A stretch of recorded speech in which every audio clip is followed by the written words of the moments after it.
Hello everyone, it's MA again, and I'm back. Today, I think I'm going to be doing a mashup of two different tags, but then also putting another qualifier on top of it. First of all, I just want to thank people that have been stopping by this channel and watching my videos. I think, I just recorded in I guess maybe 4 or 6 parts, my deck collection. And I guess something hit the algorithm. I usually have like 20 people watching my videos and I don't know what happened, but I've got a lot of new subscribers and a lot more views than usual. So thank you for spending a little bit of time here. I hope you enjoyed it as much as I enjoy all of your channels. And part of that escalation in viewership is what made me decide to do this video. So Michell started a tag about my tarot village, and then the only 10 decks tag has been getting resurrected in versions that are maybe focusing only on 10 decks for mass market. I'm going to take both of those tags, and the qualifier I'm going to add on to it is budget edition. And there are 2 reasons for this. One of them is when I made my deck collection videos, I did them to catalog them for myself. And as I got to the end of the collection, I realized that although I haven't made many mistakes, and although I mostly love everything I have and I use everything I have more than I need. And I started to ask myself the question, if I were starting over today, which decks would I repurchase? I also don't want my content to be focused on deck flexing. I'm not accusing anyone else of doing that, please. It's not about anyone else's. It's just about me. And at the same time, I was doing some perhaps overly enthusiastic spell work. And I turned my head for a couple of minutes and realized that I came awfully close to setting my tarot room on fire due to a dressed candle that went bonkers. So that also got me thinking, if I lost all my decks, which ones would I repurchase? So yeah, so that's where we're starting from today. And this is another thing that I don't think gets mentioned on some of these. Again, something that came into my head. I think sometimes deck values and deck prices, we don't really talk about. So when I talk about which decks I would repurchase, I'm looking at the cost today based on whether they're in print, out of print, hard to come by or not. And there were a few that I had to painfully decide are not on this list, specifically the Tarot of the Crone, which just is like a piece of my soul. It's like a freaking Horcrux, me in that deck.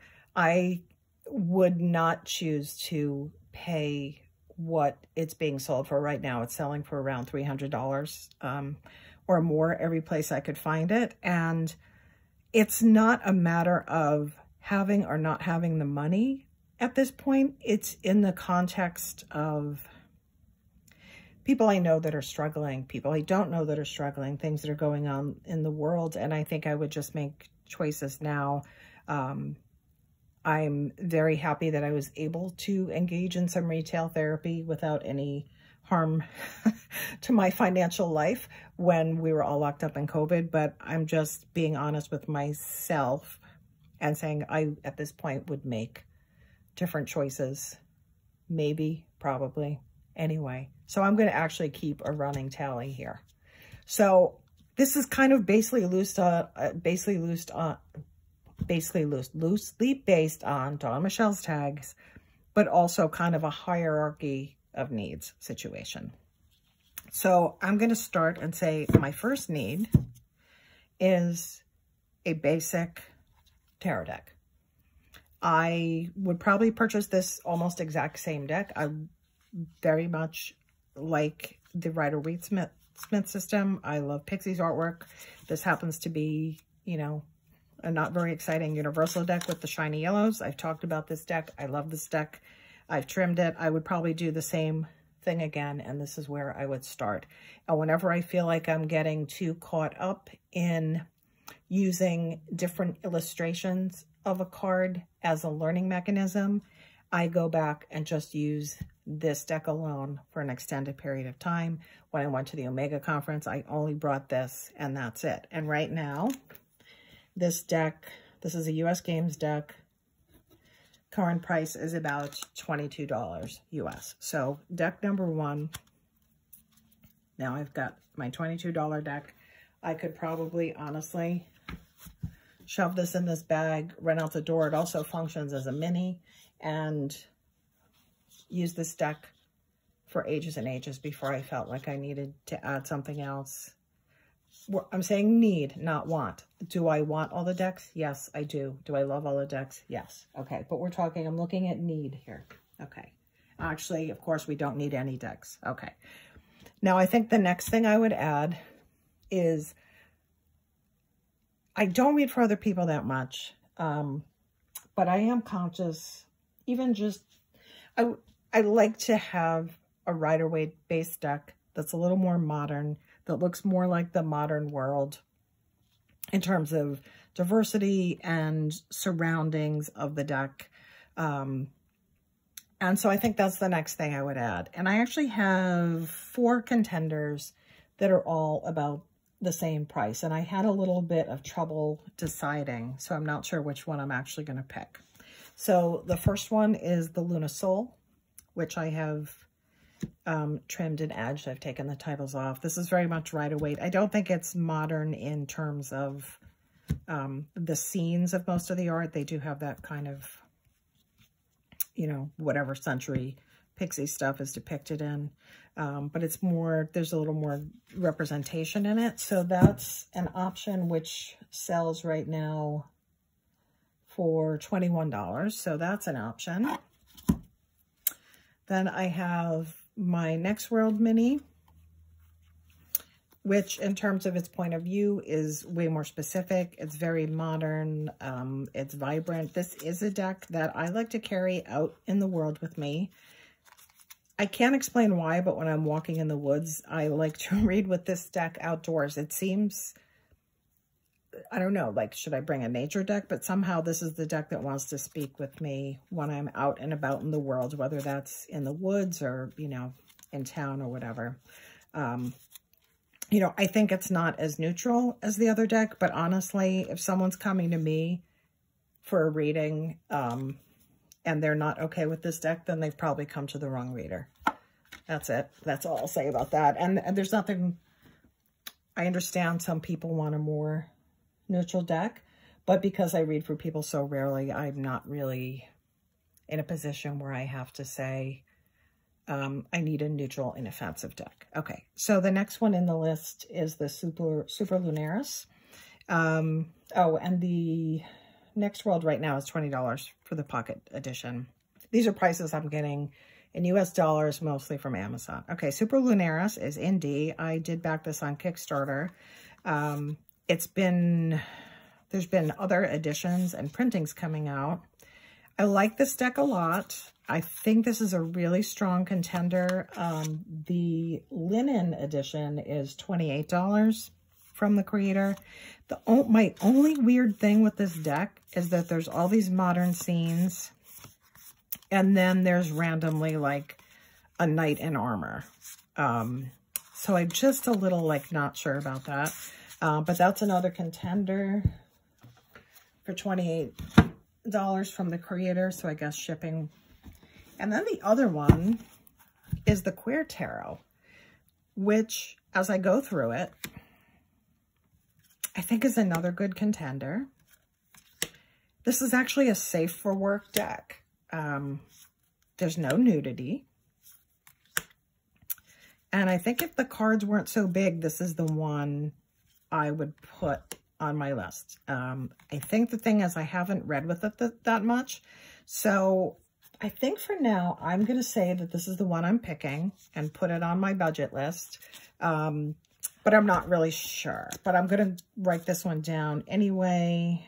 Queer Tarot, $28. And now for those two decks, we're at $50. So I've got two basic decks. One that's like the standard artwork for study and use, and one that's a little more modern and updated that's also good to read for other people. Okay, the next one I think I would add, and this was one of Dawn Michelle's tags, was the Elder. For me, that meant the hard hitter, the one that's gonna, like, you know, give me the side eye and kind of be my parent. And this, considering my complicated relationship with this deck, which I now can't find, is a little surprising that this would be the next one I'd add. I'm surprising myself that I'm going to add the Druidcraft next. There's a couple of reasons why that are beyond just the deck. So first of all, this comes with a guidebook that's nice and meaty, right? And taking me into other realms besides just study of the standard deck. So I'm at a point where I would want to branch into that. And there was another reason now, which I've promptly forgotten. Oh, and the cost. That's the other thing. This deck can be had under $20 US. I think it fills a different function for me than the other two decks. And I probably would do the same thing, which is I trimmed the heck and modified this. And yeah, so I would add that one next. So we've got the Druidcraft, which currently is selling for $17 on Amazon. Okay, so now I've got my three decks, $67. That's an average of 22 each. The collection is shaping up with decks that I have for a specific purpose. Okay. The next category was the teacher. Now, I think I could go for a while and just let the Druidcraft fill that role. It is very nature-based, and the book goes into some Wheel of the Year stuff as well as actual Druidry. So I think I could hang out with that deck for quite a while. When I become ready to add the next deck, the deck that I would go for next is the Herb Crafter's Tarot. Yes, this is a plant deck, and the guidebook has a lot of teaching about the plants, but also teaching about ecology and stewardship. And the other reason I picked this deck is because I feel like it's an intuitive deck for me, where the cards are depicting the scenes or the meaning of the card less literally, and I'm being invited to enter into the card. I've talked about this before, how the majors look like altars, the minors look like scenes that the reader or querent can step into, and that the courts feature someone's hands as if you're present with the person who's teaching and sharing and instructing and guiding in that aspect. So yeah, Herb Crafters is next, and this one is currently selling for $25. So now we're at $92, and I think I've got a collection of 4 decks there that I could work with and study with for quite a while and be pretty happy. Then the next 2 categories I think are a little bit interchangeable in terms of priority. I wrote interpersonal next, but actually I think the spiritual guidance deck I'm going to look at next, just because between the Druidcraft and the Herb Crafters, I feel like there's already elements there to work with. So I could stay with those 4 decks for quite a while. But what's missing from both of those is kind of a multicultural panorama, right, of spiritual practice and also cards that themselves have a lot to offer me. And I have 2 contenders. And this is where I also want to show, you know, we're not only looking at mass markets, because first of all, some mass market decks are getting expensive or relatively expensive. And I think sometimes the decision to wait and save up and spend the money on something that costs more is a valid choice on how to spend money wisely, right? So my 2 contenders here are the Spirit Keepers Revelation Edition and the Dark Goddess Tarot. Honestly, it pains me right now to have to pick one over the other, but because they're both very important to me. And I haven't looked at anything yet that functions more as an oracle, so I'm very, very tempted to go with the Dark Goddess. However, I'm just going to say that right now, the Spirit Keepers is in pre-order for the next printing. And because this is a deck that it would actually make me very sad to be without, and because I do currently use it, you know, for spiritual guidance, protection, magic, it is a very multifunctional deck for me, in addition to the study of all the cultures that it's representing. Even though there's a pretty good price differential, I think with the shipping, this would probably cost about $75. And the Dark Goddess right now is selling for $35. I think I'm just going to have to say, even if it means I have to wait longer, well, I guess I couldn't wait, right? I'm going to go ahead and add that one in. And now that will take us to $167. Okay. Yeah, I think that's the right choice for me. I use this deck a lot. I think the intention with which it was created and put together, the scholarship and the intuition and the everything about it, that's the right choice. That's the right choice for me.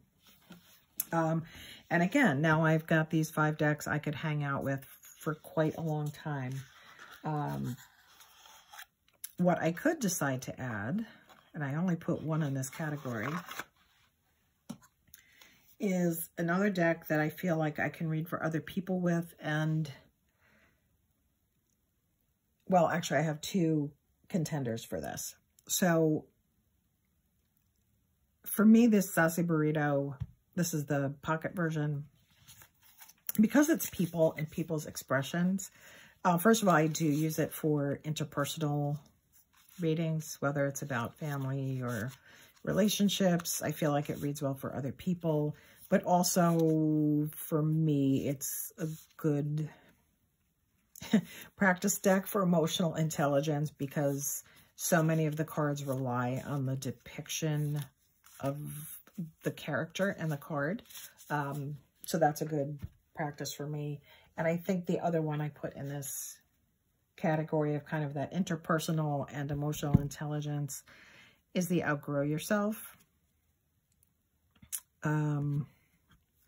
which I love. I use these as altar cards so much. This deck is very special. But because in my imaginary rebuilding of my collection, I have just splurged on the Spirit Keepers. Let's see, this one from the creator, I think costs about $30, and this one will run more to $50 once you factor in shipping from Europe. So for now, at this stage, I would add in the Sassy Pocket at $30. And I have now essentially rebuilt my collection with everything I needed to do for $200 across 6 decks. And now I can't even force myself to look over at the corner at the decks I didn't pick, because now I'm questioning a lot of things. Okay. I have one more category. Actually, I have two more categories. I have one more category that I theoretically can use any of the decks that I've already added to my theoretical collection. But I do like to have things that are specific to it, and that is creative process and writing. I do have two contenders here. One is, I dropped the box. One is the Radiant Tarot, which also would have the distinction of being, I guess, the first or only Pippish deck in the collection, were I to add this one. I like this deck a lot. I will say the book is amazing. I mean, if you're a writer or do any kind of creative work, the book for this is just really, in my opinion, really great. What's the man who wrote it?